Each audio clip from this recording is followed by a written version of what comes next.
রাশিয়ার Saint Petersburg এবং এর আশপাশের এলাকায় ব্যাপক হামলা চালিয়েছে ইউক্রেন। এতে বিস্ফোরণ ও অগ্নিকাণ্ডের মতো ঘটনা ঘটে। স্থানীয় সময় শনিবার রুশ প্রশাসন জানায় হামলাটি এমন সময় হয় যখন শহরে আন্তর্জাতিক অর্থনৈতিক সম্মেলনের শেষ দিন চলছিল। ফলে ঘটনাটিকে সংবেদনশীল হিসেবে দেখছে মস্কো।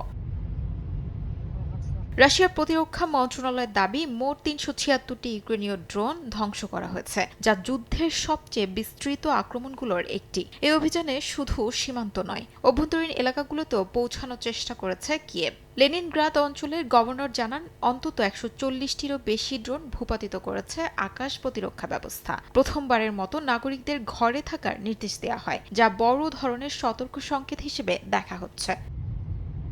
হামলার বিষয়ে ইউক্রেনের প্রেসিডেন্ট ভলোদিমির জেলেনস্কি বলেন, রাশিয়ার আগ্রাসনের প্রতিক্রিয়ায় এটি ন্যায়সঙ্গত জবাব। ড্রোনগুলো রাশিয়ার অস্ত্রাগার এবং নৌঘাঁটিতে সফলভাবে আঘাত হেনেছে বলে দাবি করেন তিনি। এটাই রাশিয়ার সামরিক সক্ষমতা দুর্বল করেছে বলেও মন্তব্য করেন জেলেনস্কি।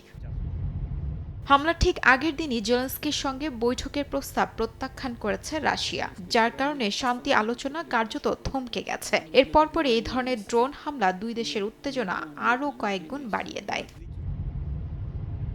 শিউলি রোসা, সময় সংবাদ।